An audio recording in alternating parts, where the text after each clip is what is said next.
dua. Ini wasiatnya nih, ikuti.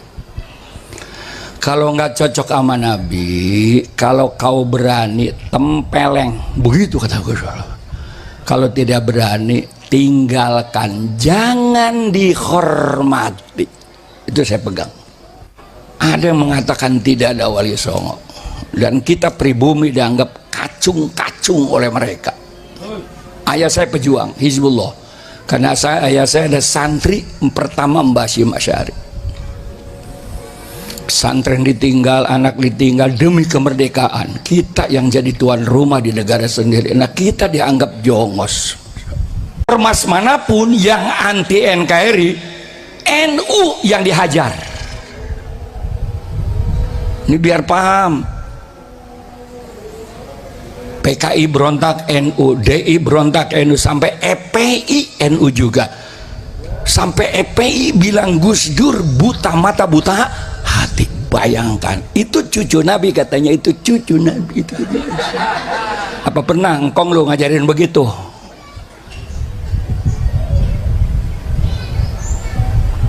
Masih yang begitu mau ditiru juga. Undanglah kiai-kiai kampung yang jelas ketahuan. Kalau ada duit untuk pesantren, betul-betul. Kenapa ngundang yang lain-lain? Yang kedua, karena sekarang sedang guncang ganjing ya tentang masalah Wali Songo, saya ini penerus Kanjeng Sunan Gunung Jati dan Kanjeng Sultan Hasanuddin. Tolong catat ya, yang mendirikan Banten juga saya dengan Gus Dur itu. Ini panitianya, biar tahu. Mestinya kan Gubernur Banten ngasih pik ke saya gitu ya. Tanpa Presiden Gus Dur, Banten nggak bakalan jadi provinsi. Ini ketuanya. Allahumma shalli ala Muhammad. Ini ketuanya ini, insyaallah. Mestinya kan bayar pajak mestinya. Karena kita sama-sama NU nggak usah ceramah apalagi tausiah, nggak ada, kita ngobrol aja pendalaman tentang gonjang ganjing masa kini kan gitu ya, Masya Allah. Jumlah Wali Songo kata Gus Dur ada 9. Nah Jawa Timur ini 5. Karena kata Gus Dur orang Jawa Timur itu yang pinter-pinter, yang goblok-goblok gitu kayak Jawa Timur. Makanya walinya paling banyak 5. Kalau Jawa Tengah 3, agak pinter tapi nyeleneh. Makanya Islam kejawen kebanyakan di Jawa Tengah. Ini Sunan Derajat, engkong saya ini naik ke gunung gitu. Itu Jawa Tengah. Kalau Jawa Barat cukup 1, Kanjeng Sunan Gunung Jati dibantu oleh anaknya Kanjeng Sultan Hasanuddin.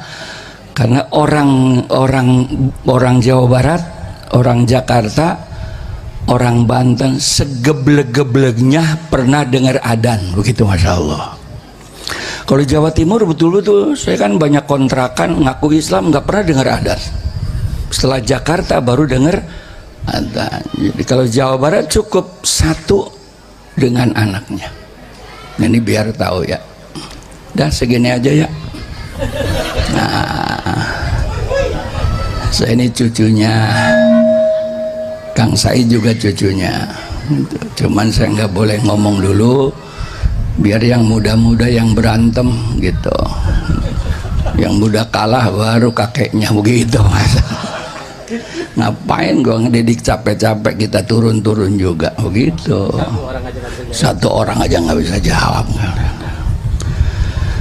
Nah, semua Wali Songo punya kelebihan masing-masing. Karena kita di Jawa Barat ada wasiat dari Kanjeng Sunan Gunung Jati yang terkenal, yang harus diamalkan oleh orang Jawa Barat, orang Banten, orang Jakarta. Makanya Banten, Jakarta, Jawa Barat, Demak itu satu kesatuan yang tidak bisa dipisahkan. Yang nyerbu dulu Portugis itu kan dari Demak, Cirebon dan Banten. Makanya kemarin saya rapat di Betawi. Mestinya jangan ngomong Betawi mestinya.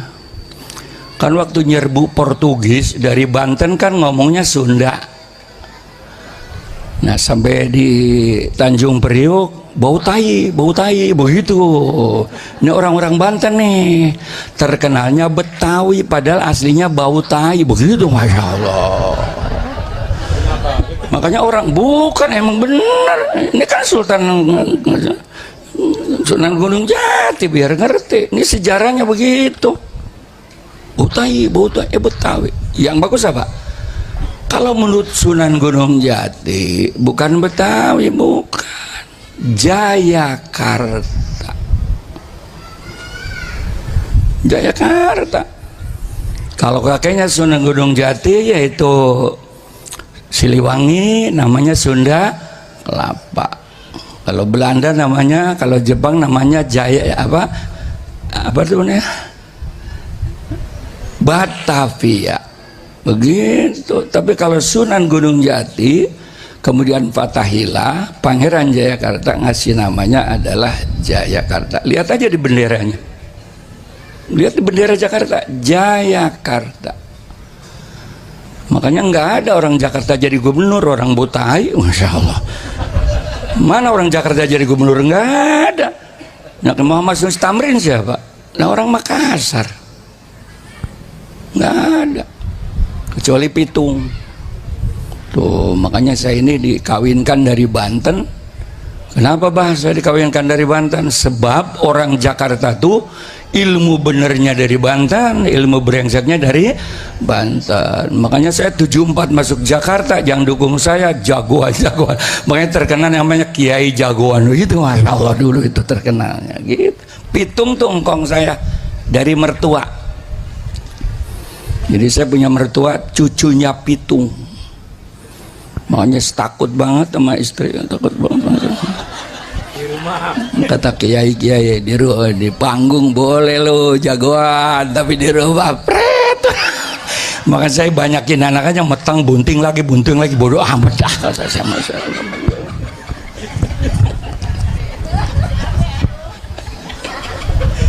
Ya pantas saya dulu mana anaknya banyak kan sarungan mulu kiai sadem. Makanya kiai ini nggak ada yang kondor, nggak ada. Memang kenapa? Sirkulasi udara itu pandai marah, Allah. Ciri khas. Dan segini aja ya. Yang ngomongin ngapain? Ada wasiat yang harus diamalkan oleh orang Jawa Barat, Banten, Jakarta. Ingsun titip tajuk karo anak yatim. Ini wasiat Gunung Jati nih. Sultan Sunan Derajat juga punya wasiat, sama punya. Kalau Kanjeng Sunan Gunung Jati wasiatnya dua tuh aja. Ingsun titip tajuk karo anak yatim. Gitu. Itu wasiat tuh kalau ngaku Kanjeng Sunan Gunung Jati. Artinya aku titipkan masjid dan anak yatim. Kenapa masjid? Kanjeng Sunan menafsirkan. Yang pertama, masjid merupakan tempat untuk pembinaan keimanan kepada la ilaha illallah. Ini masjid. Setelah masjidnya maju oleh Wali Songo, kemudian ada pesantren. Jadi lembaga pendidikan tertua di Indonesia bukan SD, bukan SMP, bukan SMA, tapi adalah pondok pesantren. Tanpa Wali Songo nggak ada pesantren. Alhamdulillah saya termasuk panglima. Alhamdulillah Bapak Presiden tanda tangan undang-undang pondok pesantren. Ini biar tahu ya. Muktamar kemarin di Lampung itu rencananya Pak Presiden tidak akan diundang karena belum mau tanda tangan undang-undang pondok pesantren. Bahkan NU tidak akan minta dana kepada pemerintah, makanya kita mengumpulkan namanya dana koin muktamar. Ingat nggak tuh koin muktamar? Nggak akan minta, nggak. Ini sejarah. Karena tidak mau tanda tangan untuk pesan. Alhamdulillah pendekatan ulama-ulama. Akhirnya Bapak Presiden Jokowi tanda tangan undang-undang pesantren. Tanpa pesantren nggak bakalan ada NKRI, tanpa Mbah Hasyim Asy'ari nggak bakalan ada Pancasila. Untuk melahirkan Pancasila aja 40 hari 40 malam Mbah Hasyim Asy'ari istikharah 40 hari 40 malam. Tanpa NU nggak ada NKRI. Ribuan ormas di Indonesia, hanya NU yang punya moto NKRI harga mati, baladil amin. Makanya bagi NU negara ini adalah rumah besar yang harus kita rawat, bocor betulin karena ada rumah besar kita. Naudzubillah, kalau Indonesia hancur, naudzubillah, orang Arab bisa pulang kampung, ada kampungnya. Orang Cina bisa pulang kampung, ada kampungnya, betul kan? Orang India bisa pulang kampung. Nah, kalau kita negara kaca mau lari kemana? Ini model muka begini nih, lari ke Arab nggak diaku, bener-bener Masya Allah. Bener. Kenapa? Hidungnya. Makanya orang Arab itu kalau ngopi gelasnya kecil-kecil, nggak ada gelas gede. Kenapa bisa begitu, Kiai? Kalau gelas gede, hidung orang Arab nyebur ke kopi, itu masalahnya, Mas.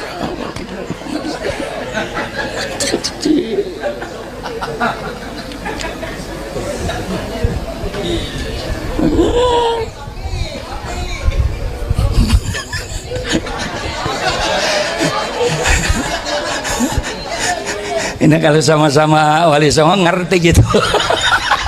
Ngomong udah langsung di kopi nek kono masalah.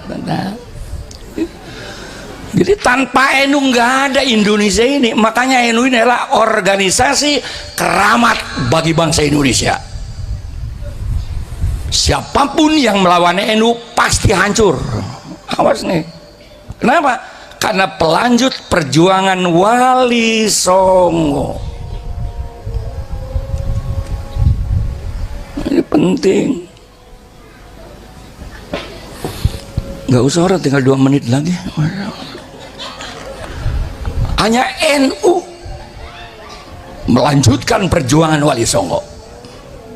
Masya Allah. Bayangkan. Kenapa saya sekarang ikut di belakang, tapi udah tua. Ada yang mengatakan tidak ada Wali Songo, dan kita pribumi dianggap kacung-kacung oleh mereka. Ayah saya pejuang Hizbullah, karena ayah saya ada santri pertama Mbah Hasyim Asy'ari. Pesantren ditinggal, anak ditinggal demi kemerdekaan. Kita yang jadi tuan rumah di negara sendiri, nah kita dianggap jongos. Sudah saatnya sadar kita. Nggak usah melotot begitu, kalem aja, nggak usah ke pelatot. Saya udah keliling dunia ngurusin NU, baru pertama kali dipelototin muslimat di sini. Emang saya udah tua tapi masih cakep, bener-bener.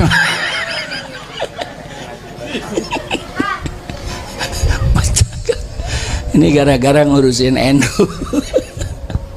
Saya anak 9 dari 11, biar profesor doktor saya nggak boleh makan uang dari negara. Makanya saya ngomelin pejabat siapapun, no problem. Dan mestinya kemarin tuh wapres saya mestinya. Karena kan Roh Isamnya kan Ki Ma'ruf, saya kan wakilnya ya. Kata Ki Ma'ruf, Kiai nggak boleh bang, nggak boleh sampai hari ini. Makanya saya sehat dari sini ke sini 75, tapi di sini ke sini 25, itu masalahnya.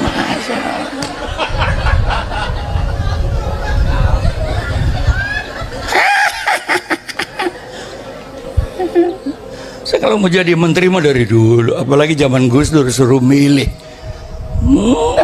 Itu kebahagiaan saya. Kita merdeka pengen enak, sekarang Masya Allah. Betul.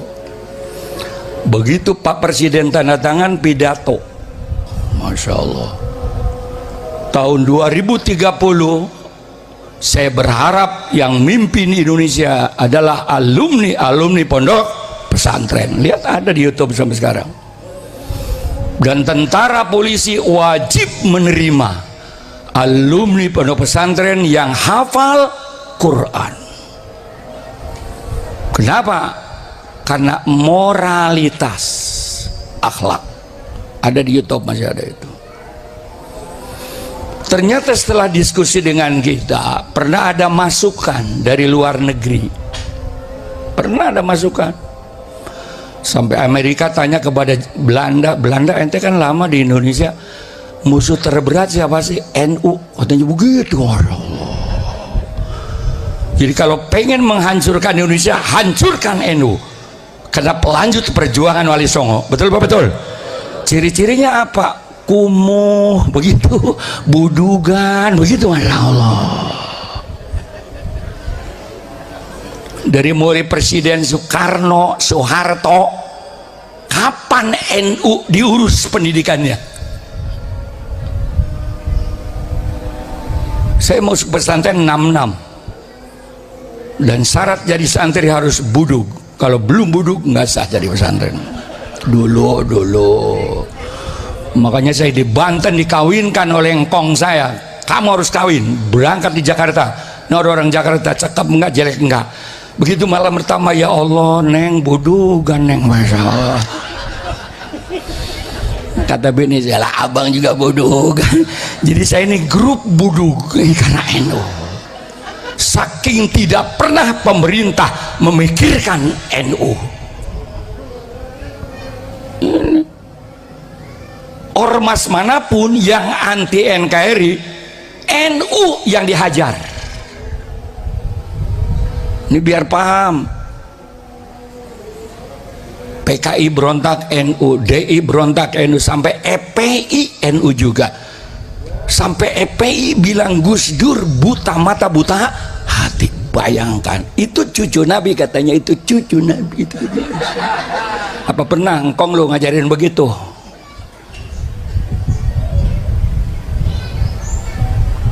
Masih yang begitu mau ditiru juga. Undanglah kiai-kiai kampung yang jelas ketahuan. Kalau ada duit untuk pesantren, betul-betul. Kenapa ngundang yang lain-lain? Setan banget loh. Ini saya ngomong apa sih ini ya? Habib. Undang ini. Pahin. Siapa yang gak marah Gus Dur hina? Nah ya, saya wasiat begini, sini nak. Nanti kalau kamu sudah jadi tokoh di masyarakat, Babul Habib, begitu katanya nih, Babul Habib nih. Yang pertama, kita orang NU wajib percaya adanya Duriyah Nabi besar Muhammad SAW, wajib percaya. Yang kedua, ikuti. Kalau akhlaknya kayak Nabi, kelakuannya kayak Nabi, begitu tuh, dakwahnya kayak Nabi, ikuti. Dua, ini wasiatnya nih, ikuti. Kalau nggak cocok sama Nabi, kalau kau berani, tempeleng, begitu kata Gus. Kalau tidak berani, tinggalkan, jangan dihormati. Itu saya pegang. Kalau nggak berani nempeleng, jangan diundang, jangan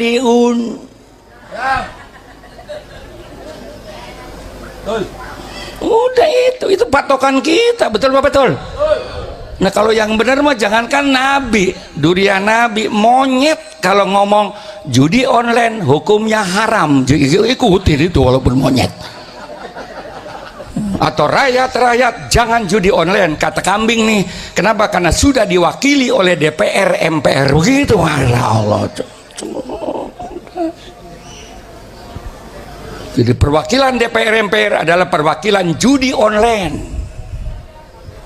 Ini yang ngomong kambing, ikuti. Itu wasiat sama saya. Itulah yang saya pakai sampai sekarang. Berapa banyak orang saya hajar depan podium karena tidak punya akhlak. Wasiat dari ayah saya pakai betul itu. Nah kalau benar mah jangankan orang tahu, mbek juga kalau ngomong bener, majlis taklim sangat mulia, begitu. Ikutin tuh, mbek potong udah gitu, mbeknya begitu, masya Allah, nggak apa-apa. 3 wasiat. yang saya pegang sampai sekarang. Gitu. Wahabi juga begitu, Gus Dur yang nyuruh kalau debat dengan Wahabi nggak usah sampai Quran hadis Kiai. Emang kenapa Gus? Walaupun kalah nggak bakalan nurut. Jadi tempeleng aja. Satu-satunya PBNU yang pernah diadili Wahabi ya ini manusia. Ada. Saya tempeleng. Biara Wali Songo musyrik, setan banget. Nggak ada Wali Songo. Sebelum lu datang Wali Songo dulu, goblok. Kalau ente datang duluan, bukan kalau Wali Songo, orang Hindu nggak bakal masuk Islam. Lihat nih, Sunan Derajat, Sunan Kalijogo, Wayang, kan begitu kan? Itu ada dakwah ala Jawa yang rahmatan lil alamin. Wali Songo. Satu keimanan. Jadi orang itu alhamdulillah setelah tanda tangan pondok pesantren, betapa memuliakan ulama NU pelanjut Wali Songo. Alhamdulillah Bapak Presiden tanda tangan.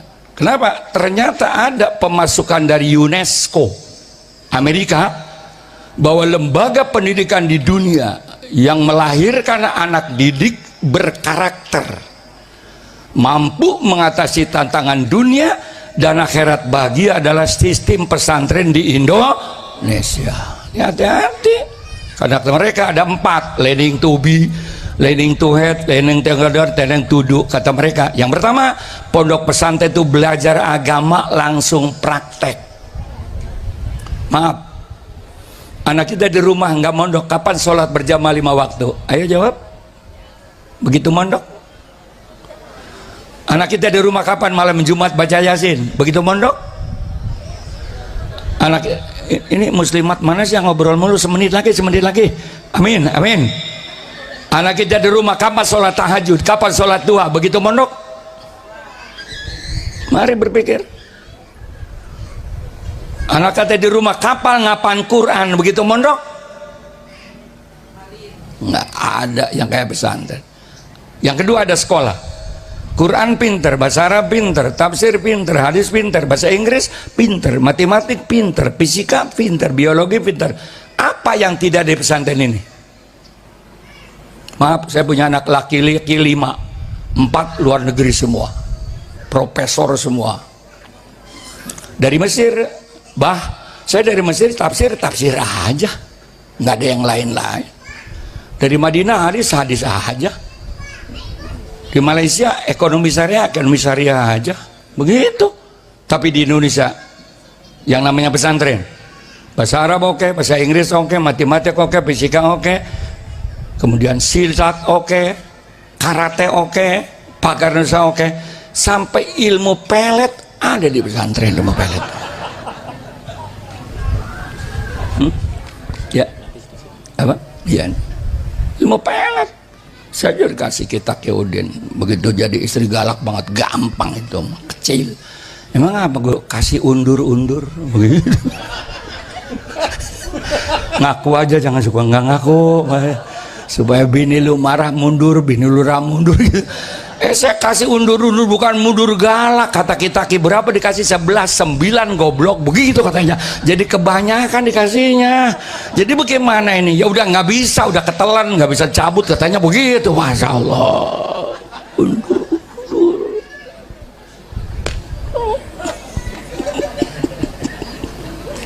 Citaki. Apa yang tidak ada di pesantren? Apa yang tidak ada? Begitu tamat pesantren, apa yang tidak bisa? Karena kesempatan nggak dikasih. Bicara politik yes, ekonomi yes, agama yes, umum yes, betul. Apa yang tidak bisa alumni pesantren? Contohnya saya. Nggak ada. Makanya salut sama pesantren Sunan Derajat. Siapa saja yang mondok di sini, yaitu masuk pesantren sini gratis, masuk pesantren sini gratis, masuk pesantren sini gratis, masuk.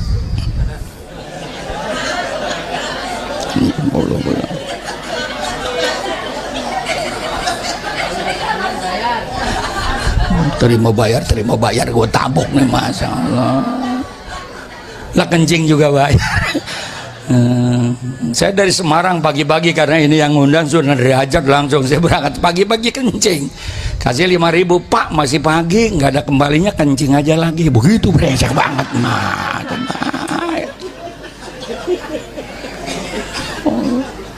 tapi untuk di sini benar, selama mukim di sini gratis ya, gratis ya. Yang sekolah gratis, yang mondok hanya untuk makan. Kalau menurut saran saya dan ulama-ulama sepuh, untuk menyelamatkan NU masa depan dan NKRI, sebaiknya anak NU wajib mondok. Kenapa? Pengaruhnya fun, food, fashion. Nih